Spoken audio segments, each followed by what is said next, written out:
after I throw out the price presentation of, we have a thing called pricing integrity here with Lifetime. It just means whether you live in Central Scottsdale and you got 4 Ferraris and a Lamborghini, or you're a hardworking dude at Discount Tire in Central Phoenix, we don't bill more based off the zip code you live in.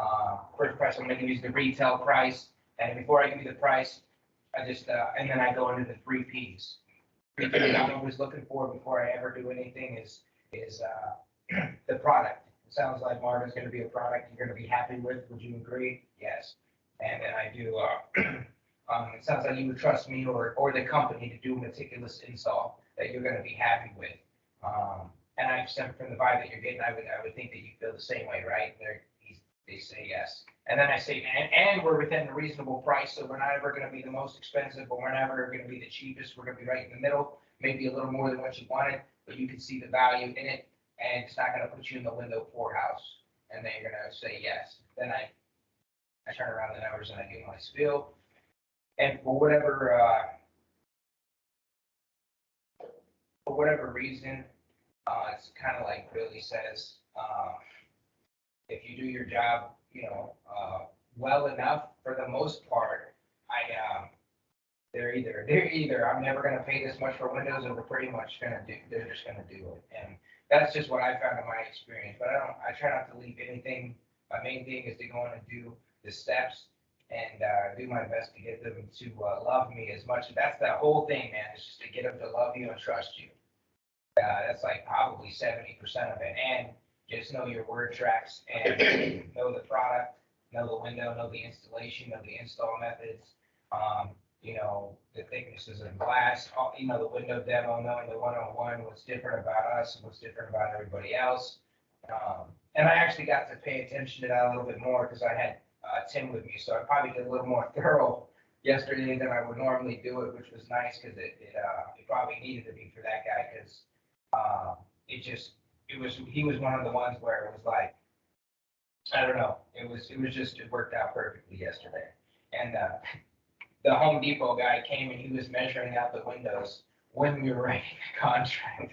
And he was mad that we were still there. So, but yeah, that's and then the last thing about VBACs, I look at it like I don't have time to go back to see anybody. I really don't. I just don't have time. And I tell them that in a polite way before I leave. If I can't get the deal, I say, look, unfortunately, if you call me or email me in a couple of days, you're just gonna have to work with me. I'm gonna have to try to fit you in and get back out here. And it may be 4 or 5 days before I can swoop back. If I might be on the East Valley side and I can't drive 100 miles out here unless they kind of pull me, so I might have to maneuver it to make it back out to you because we're slam busy. So you'll have to forgive me for, and I apologize right there. Just let them know that everyone's busy and that it's gonna kind of be an inconvenience if we gotta come back and do it, but I will. It just creates a little bit more urgency. So that's my spiel on it. That was really powerful and well said. I appreciate it. I want to get some feedback from you guys, but before we do, I want to ask you real quick. Could you give us that word track? I think there was 2 of them kind of sandwiched together that you're doing right before you go out to your car to price it. You said earlier on. Yeah. So before. So after we come in from the inspection, I do my measurements. After I do my product, my one-on-one, I just usually look at them and because at this point I can feel them out. It's really about feeling the customer and I usually just say if I know I'm close in any way, just with their energy, I say, look. I'm going to go out and put the price together. I'm going to price it in 4 different ways. Whoop. And then I say, if I can get it close in any form or another, you know what I mean, just to save time and we're close with something that you feel comfortable with, I'm just going to go ahead and put this package together for you. I'll get a down payment today. And then you could call me back with the good news, if you needed to, talk to that's on like a one party because it was a one party yesterday. So it was like, I don't even know. It was, we got it in the house, but he called me back within 30 minutes and told me he talked to his wife and that we were good to go. So, but before I left the house, I told him I was going to submit everything because of the yes, but he still needed to talk to his wife. But So that's the word track that I used before. I basically take the pressure off, is what Tim kind of said. Take the pressure off. If we're even close and you feel comfortable with it, as long as you feel comfortable with the decision, I'm gonna go ahead and put it together for you, as if it was a yes, and we'll just put the whole thing together. I'll grab a down payment check from you. Perfect. That's what I was looking for. Thank you, sir. So, feedback, you guys. I mean, what are your thoughts on what he just shared with us? It's just assuming the close. You know, it's shows confidence knowing that you did a good job and that the customer understands that you're getting the best deal going with you and going today. So you just kind of assume the close at the end. And going through the 3Ps before you show the prices here too. So powerful. I like how he said, we're not gonna do really anything today. I don't have windows in my back pocket. It's kind of like alleviating the stress of the sale, what's going on. I put windows in today. Yeah. But also let them know, we gotta get you on the schedule now, right? Like, it's gonna be 14 to 17 weeks before your windows are built. So we get you on the schedule, get everything started. That way we can, like you said, take it off your plate, put it on ours. One of the things that you did really well was, how did you hear about us? And the guy said, well, I've been doing a little bit of research. And he goes, good. So do you understand how much it's going to cost? The guy instantly said, yeah, it should be about this much. And he used it the whole rest of the call. I could get close to that. Exactly. That was the number. That was the number. It's good that you got that out of him though, because then you had something to kind of go by and gauge on. Right. And And he that was only huge. That yeah. was the biggest piece of leverage you had. And he only wanted to do like eight windows or something, man. We ended up doing the whole house. Yeah, so yeah. So another thing that I do is I always start off with our price is good for a year. So what would be the most beneficial is obviously we have some that we want to do that you're more concerned with. But if I get the price on the whole thing, it locks you in so you're insulated from inflation. And then when I go price it out, I can hit you with the whole thing. If we can make that work, great. But if not, I'm gonna star the ones that I came out here for, and then if bare minimum, we'll take care of those. But at least you have the price on the whole thing, so you have an idea of what it's gonna cost. I do that on every one. It's important to measure the whole house. I was giving you also tell, I always tell them, I can't give you, they promised you a 1-year price. I can't give you a price on something that you measure. Yeah. So by mentioning that way, hey, you don't have to do it all, we can phase it out, but this way I can at least lock in the price for a year. It's never going to be a 1-year price anyway. But there's a reason to let them, measure, it's kind of like.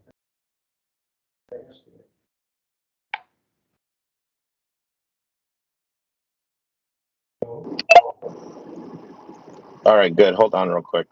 Stay connected. I just had. So good stuff. Good stuff. I hope you guys are taking notes on this because that was all really good stuff. Your feedback was strong too. So I wanted to talk to Haley, and she doesn't know that I wanted to talk to her. But I gave Rich a little heads up. But Haley, you consistently close at a high clip, and most of your business is a first call close. I know you've been trying to get better at following up, and I hope that the pendulum doesn't swing the other way. You need to keep doing what you've been doing since you got here. But what's kind of your take on everything as far as why and how you first call close? Well, a lot of my process is like I would say probably like 75% of the ones that I do close on the first call, or there's not really any closing that needs to be done because you just are so thorough throughout the entire appointment. So I make sure that I get a good kind of survey from them and know the points that they need. And one of the important questions I always ask is if they have met with other companies, and then why they haven't forwarded yet with anybody. So kind of letting them know I always ask them, like, what do you, in your research, what have you found that you like, and what have you found that you don't like? And a lot of times they tell me what they don't like more than what they like. So I can show them, like when I'm showing them the window or talking about the product and stuff, I can always hit on the points that are different from what they didn't like with other products and what we can achieve with ours. And I do some good price conditioning too, because probably 75% of my sales are more Marvin than Anlin. And I always let them know that we're not gonna be the highest number you see, but we're definitely not gonna be the lower. We're typically always right in the middle, and, I always tell them, like, that's right where I like to be too, because there's always kind of a red flag when you get a suspiciously low number, you're sacrificing quality, and when you get a suspiciously high number, it's like, okay, they're obviously doing something wrong to have a high number like that. But we can be right in the middle, you know, you're getting a fair price and a really good quality product and an experience that goes along with it. So that kind of gives them a little peace of mind too with the product, knowing that it is a superior product for a fair price and they get a full kind of service with it too. And no other companies that I think they don't really do the HOAs for the customers, right? Like no other companies do that. I always let them know that we'll take care of the HOA, which seems to be like people like their face lights up. They're like, really? I don't have to talk to the HOA? I'm like, yeah, we'll handle it for you. And they love that. And then the warranty too, which really kind of gives me more meaning behind it too. And I always kind of point out the unlimited part. And I'm just kind of getting their feedback, getting them engaged, and getting them excited about it. So then at the end, the price isn't as shocking, and they're also kind of just on board with the whole project and really see the value. I think product knowledge is huge when you're going into the field, is really knowing like the product and doing good window demo and the install too. I use pictures so much in my presentation. I'm showing pictures like probably 7 different times of the install, windows installed, showing our warranty, other companies' warranties, showing like colors and what it looks like, and just different styles of install, different styles of windows. Like I'm showing them all and having them design it with me, so it also gets them more excited because they can visualize it. But I think all that helps throughout the end. Like they just feel well educated, and then I always throw out too before I price it out that like, oh, ask them what discounts they saw. Let them know that I'm gonna help them maximize their discounts by giving them 25% off just across the board, and will maximize their discounts compared to what we advertise. But that if everything made sense and they felt the price was fair, really liked the product and the company, and they did want to get started today, I can extend an additional 10% discount as a thank you for getting started today to save us some time because it is challenging for us to get back out. And I always know, like, it's not a pressure statement, it's just if it made sense. And if not, that 25% is good through the end of the month, but that's always there to keep in the back of your head. That you can get 35% off the total project. To do that, you do have to build money into the project though. Like I always build money in to be able to do that. And then a lot of times when I'm showing the price presentation before I can even spit out, like for the 25%, they're like, but you said 35% if we started today, right? So I just hit the button and it's like, there, I'll go ahead and maybe pay. And just not that hard to kind of at that point. But then there is the ones where you do have to go through everything. That, yeah, and over and over and over. But it just makes it a little easier when you try to like to show the value. So kind of what I do. Good stuff. That was awesome. I'm glad I started recording whenever Rich started, because that was really solid too. You know, so I heard a few things. I'm not going to dominate the conversation, but I mean, I heard you talk about price conditioning, and that's vitally important. But what I really liked is just all of the soft closing that you were doing kind of throughout it with them. You know, that's solid. Did you guys pick up on that? What did you hear?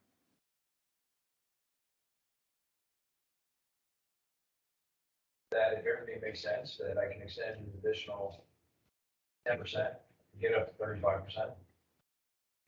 That's kind of a really soft way to tell them that we're gonna apply some pressure, but you kind of leave the ball in their court that they don't have to do it. It's only up to them. It's only if everything makes sense. And you say that early on, so that way, as they go through the presentation, they're trying to think in their mind, does this make sense? Does this make sense? And then as you go through, then you do a masterful presentation, it makes sense, and so then they're automatically assuming, well, this is making sense so far, so let's see what 35% looks like.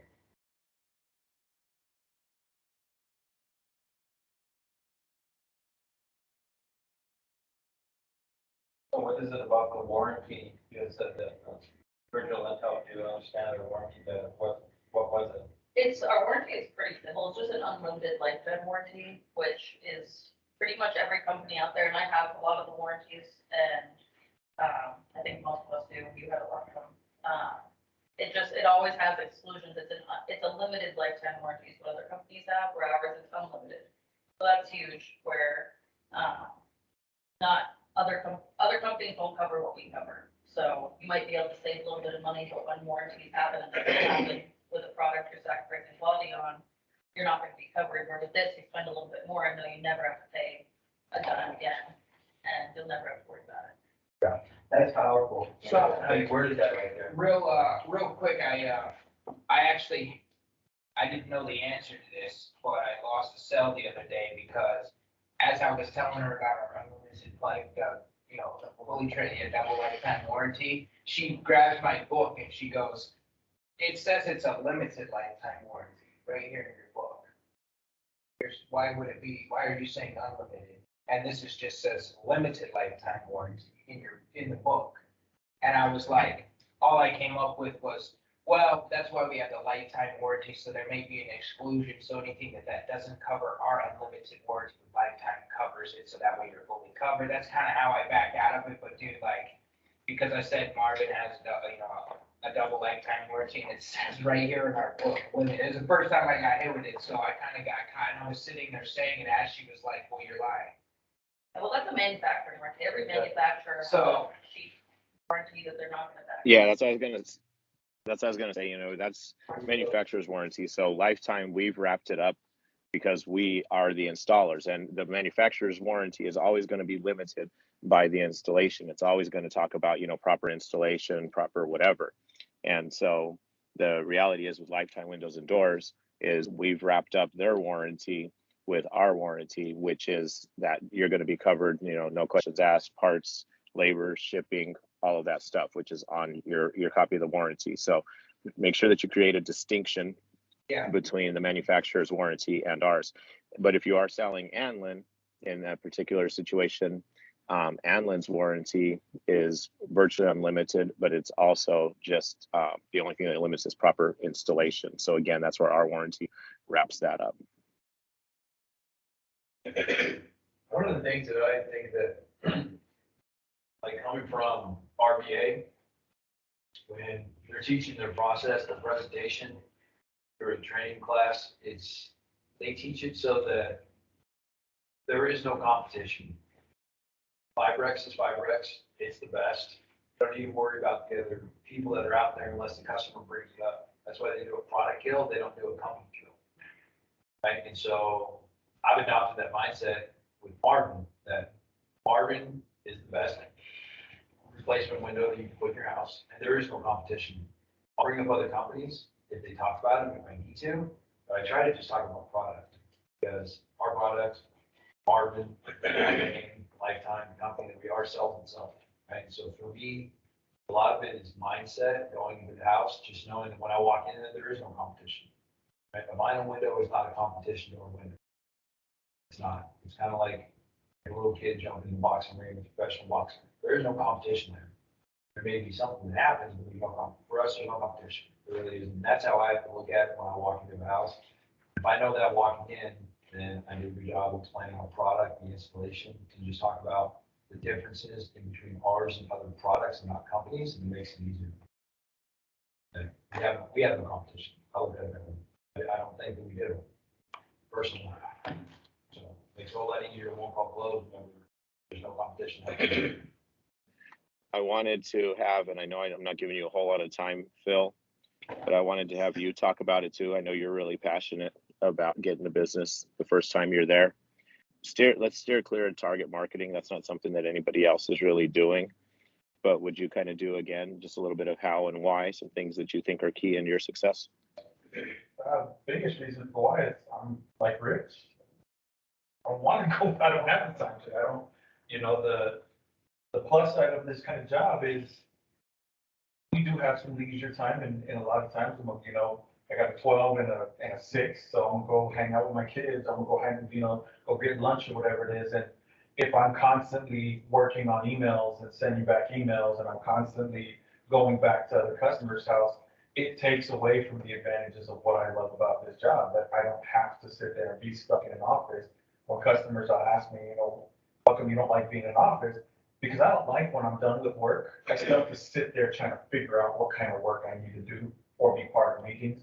So, one call close for me is I can eliminate having to send all these emails and this back and forth with these customers and this constant, oh, cool, man, I'm off Saturday. Ah, shoot, I gotta get that customer set up. Cool. Let me go get up Saturday, or, when you have the plans of the weekends, I just don't want to have to deal with all that stuff. So one call close for me is important, so I can have the free time that I want to have. As far as how to do it, I mean, basically like everything we've been going over, I mean, it's the minute closes, the minor closes are bigger than what everyone, well, not everyone, but it's bigger than what some people will say, oh, I don't have to get a commitment on, do your windows, you think your windows are costing you money because they're calling us, so obviously they want to replace the windows.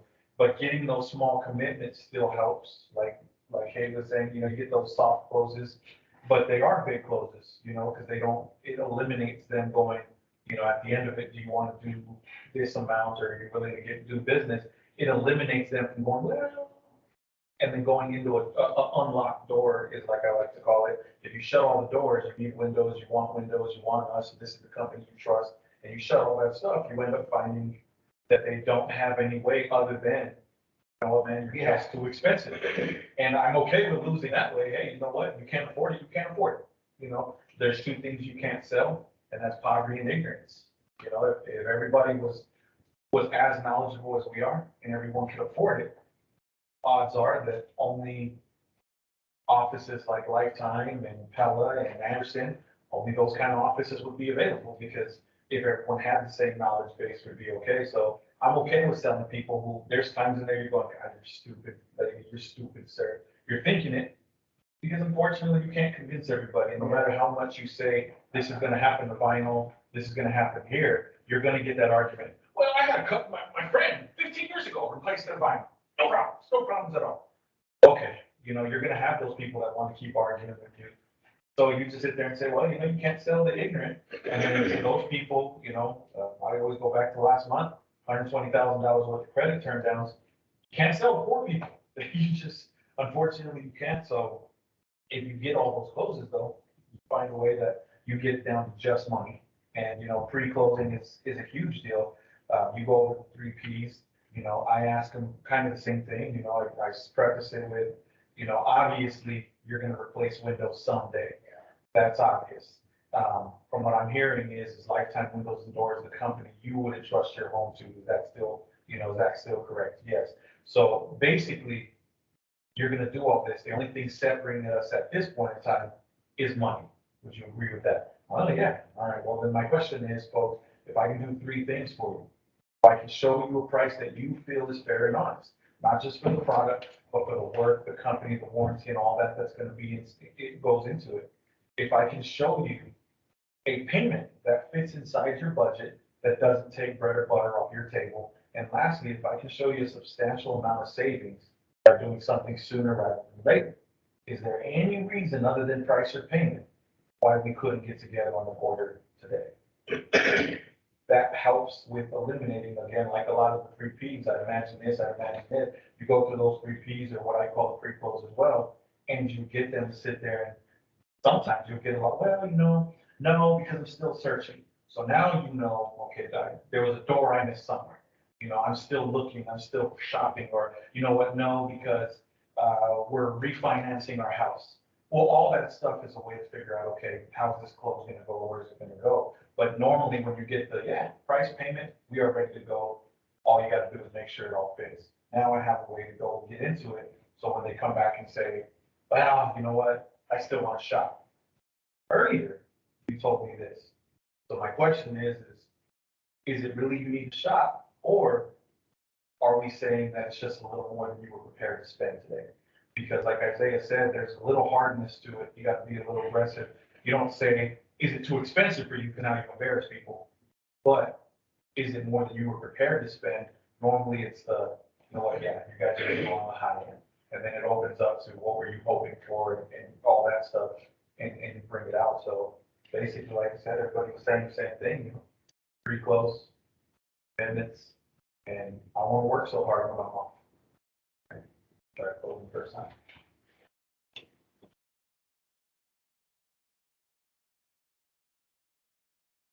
You guys really need that I've been asking the whole time. What?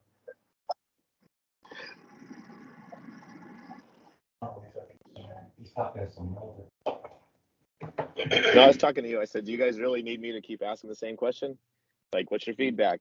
Comment on what he said. I heard some gems in there. Oh, yeah, no, a lot of it, same thing, they're saying the same thing, just different ways. It comes down to, funneling everything down to price and payment. As long as you get everything about price and payment, then you can find a way to make the deal work and we get a lot of different options, right? But we have to make sure that everything is down to price and payment. Yeah, you really isolated it down to price and payment on that. Powerful. Then and then if the doors, you didn't close something, they give you something that, you gotta go back type of thing. It was really good. We isolated it right down to just commitments all the way to payments. Even on that, I mean, Richard, pre-close, everything she said, like closing all the doors along the yeah. way. Close all the doors along the way, the only thing left is price for payment. If price for payment makes sense for them, they see the value in it, then buy. Right? So, When you get finance turned down, did those people kind of let on that they thought they would be approved, or did they? One did. Yeah. And you One did, but still trying. that's what they said. And to me, unfortunately, we don't know these banks as well as everyone thinks they do, so I've had people, and this comes from me growing up in El Paso, you're gonna get like 75% credit turn down in El Paso, Texas. It's horrible. But you get a lot of these people who will say, well, I don't think I'll get approved. I don't think I'll get approved. The only way to truly find out is to try. To me, I'd much rather come back and tell my boss, especially when I worked when Terry was my immediate boss, when you tell him, hey, they said they weren't going to get approved, his response is, how the fuck do you know that? They don't know for sure. They don't work for the bank. For me, I'd much rather go, look, they told me that the credit turned down. Now you can't be mad at me for not selling it because I don't care how good you are, you're never going to get their credit better because you pitched better. So it's at least for me, we find out, but in El Paso, you get a lot of these people who will say, I'm not going to get turned down, my credit's too bad. But you kind of tell them, well, in this case, then, if you already have that credit and we find out and you get approved, it's a win for you. If you don't get approved, you get a little hit on your credit, but folks, your credit's already to the point to where, what does it matter at this point? A couple points can't hurt you at this point in time. Your credit's already that bad. So when they sit there and say, well, yeah, but, and then the final one is, well, it's because I'm afraid to get told no. Well, I'll tell you what, folks, so are we. But the only way are you married? Obviously you're married. Couldn't have got her to say yes if you didn't ask. So most of the time, the one that I got turned down, they were like, I don't think I'm pretty sure we're not gonna. Well, okay. Worst we can do is try, but it also leads you to have that conversation. Because I asked them, well, let's assume we don't get you. Just assume. Is there another way you think you can go? Can we borrow money? I don't personally care if they rob the bank. As long as I wasn't involved, I'll take the money. Yeah, I don't care. So can we borrow? Do you have a 401k? Do you have, I've gotten people, not here yet, but I've gotten people to pull out of their 401k. I've got people to pull out of their retirement if they needed it that bad. But it gives you that conversation, what if you did this? Is there another way? Once you get the disapproval, if they said, well, maybe, okay, you didn't get approved, cool. Now that we talked about this, what is something that we can do? It does lead into that conversation, but most people are surprised or pretend to be surprised when they didn't get approved. They just don't even let on what You they. can also phase it down to like maybe a door locking Exactly. discounts or something like that, pay cash or credit card. And so, hey, why don't we lock in that 10%, moving forward? So I call it love and finally, trusting us, start with expensive, lock it in, pay cash for it, and then, we can move forward from that. Yeah, you don't ask, you don't get. So, Exactly. They say, I wasn't prepared to pay 60, I'll finance that, but I could have paid 15. All right, well, you didn't get approved. Let's do $15,000 worth of windows. I got you. You go, let's do 15. But sometimes we have, and it's not just everyone. I've been guilty of it. Sometimes you're just afraid to ask the question. There are times where I'm like, man, I've asked this question 97 times. 98 times, I'm like, but if you're willing to, like you said, if you don't ask, you're not going to get it. So, hey, folks, I know you can't get it all, but get a little piece. Let's lock in these discounts. Let's give you this 1-year price. Let's lock in this promotion here for you. Let's start. And if things change for you down the road, let's finish this up. Yeah, I like how you make a lose-lose, a win-win. when you say, you say your credits are, your product, you say, you're assuming you're not gonna get approved, let's, okay, we tried, you need to get approved, but I mean, if you do great, you win, and if you don't, who really cares anyway, your credit, and What's the worst thing that could happen? you make a lose-lose, potential win-win, because. Hey, Isaiah, what's that saying that you used to use? You were, closing on customers, and then you would say, please, don't mistake my passion or my pressure for passion for pressure. What is it? Yeah, don't mistake my passion for pressure. It's actually a Grant Cardone thing, so don't mistake my passion for pressure. I'm passionate about what I do, and what I do is help people. And so, blah, blah, blah, whatever is appropriate to follow up with that. And, prior to saying that, it's funny you bring that up. I wasn't thinking about that at all. But prior to saying that, whenever you're going into your pre-close and you're getting ready to do your price presentation, and hopefully you did this somewhere in your agenda as well, you want to be able to plant that seed and get permission from them to go hard in the close. And so what that might sound like in your pre-close or somewhere along the line is that, obviously, guys, you need windows. So you knew that whenever you called us out, but based off of everything we've seen and discussed here today, it's very obvious you need windows. Would you agree with that? And then, yeah, they would agree with that. Okay, so my purpose in coming out is to try and help you solve a problem. So I'm going to do everything in my power to find a way to put together a package that makes sense for you so that we can solve this problem so you don't have to continue to deal with it. Is that fair enough? Yes. And so you get that agreement from them before you go into your price presentation. And if you're able to get that, then whenever they start saying, oh, well, we're not going to make any decision today, and you keep doing what everybody's talked about here today about just going at it and continuing to go at it and sitting in the close and staying in the close, then you can use that statement that Billy just reminded us of not to mistake my passion for pressure. I committed to you earlier that I was going to do everything in my power to help you solve this problem. And then again, whatever statement is appropriate to follow that up with. So thanks for reminding us of that one, Billy. You're just asking for soft permission, keep going. Right? They know it's pressure, they feel it. So, and you just want to ask for soft permission to keep going because chances are they're ready to go. They're saying yes to a lot of money on the same day, right? They just need a little bit of massaging.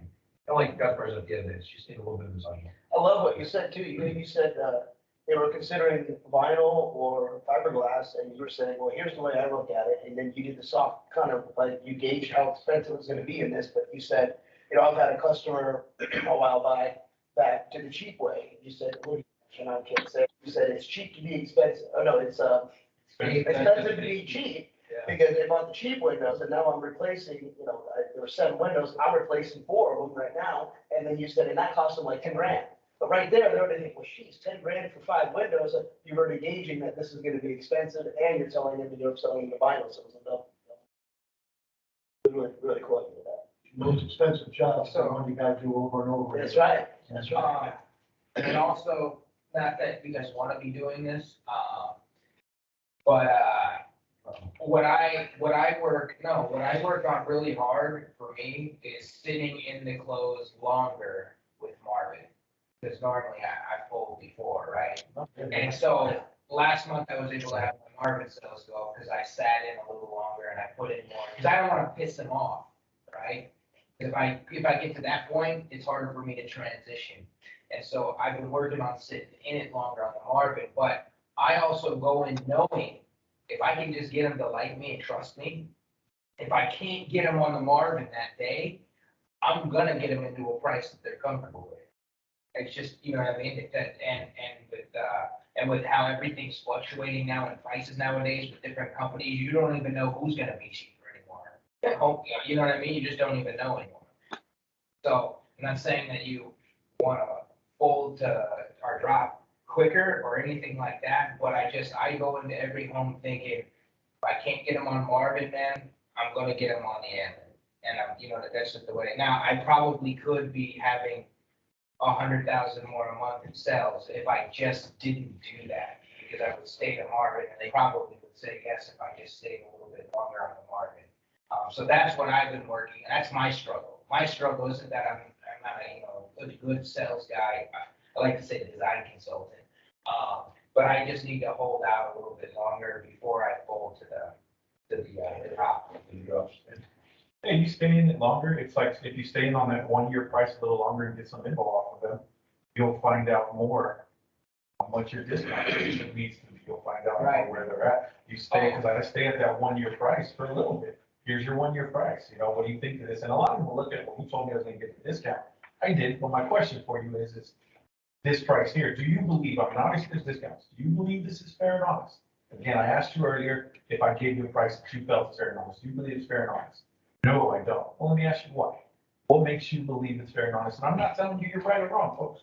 I'm just telling you, I'm curious as to why you believe, well, it's this, and this. Okay, let me ask you a question. What were you hoping for this price to be? Well, your 1 year, I was kind of hoping your 1 year was like, probably 10 grand or whatever it is. Okay, well, now you've got a number. Their heads were messing with.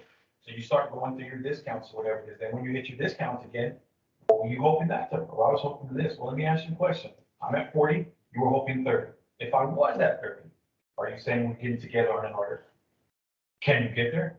I didn't say, I'm just curious now, folks, this is the best I got for you. But if I was at 30, would we be getting together? Right, when you do that, that's the soft commitment right there. I'm not saying I can't.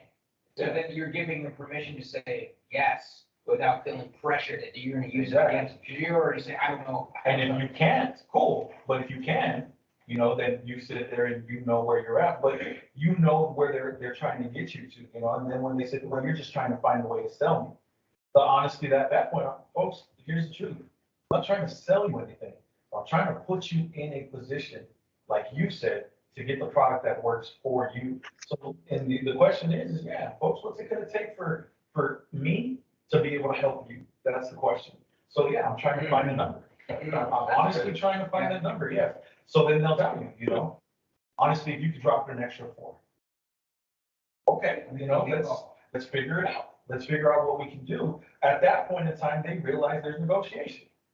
But if you don't ask that kind of question and you don't, if it was this, if it was that, or they tell you, no, we wouldn't get together at 30 even, then that 30,000 number was bullshit. Because then now we're not getting there either. So now that number's bullshit. Well, what would it take? Well, you gotta be at 25. Okay, fine. Get there. Yeah. Thank you. You guys, one of the things that we all need to get better at, and this includes myself, is being able to keep our flow. Because like Phil, you were just flowing and dropping knowledge, but I need you to break it up a little bit. Rich did the same thing. I fall guilty of the same thing too, where we don't give other people a chance to jump in because I'm sitting here feverishly trying to write down stuff I want to comment on because you were dropping some knowledge. So let's try and keep our flow, but also be able to break it up so people can jump in and say something. I want to take it back to something that Phil said kind of at the beginning of what he just shared with us. He was talking about how he's going through at retail and presenting options and pricing and gaining commitments there at the 1 year price at retail. Out here, because I'm back in the house, and I'm telling you guys, my first 5 appointments, I got my teeth kicked in. I was just like, oh, because I was doing the Arizona pitch out here, and the pitch is different out here. And I made some adjustments and had to do it. And one of the adjustments that I haven't been teaching that I'm going to start teaching, you two will be the first two, and maybe you guys, you'll know what I'm talking about. Maybe you can just go implement it yourself.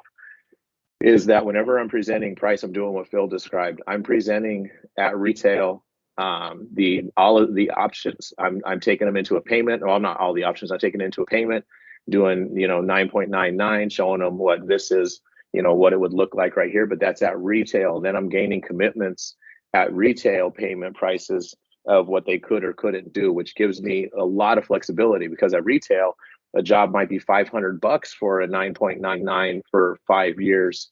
It might be $800 or something, whatever. It might be just 300, whatever it is.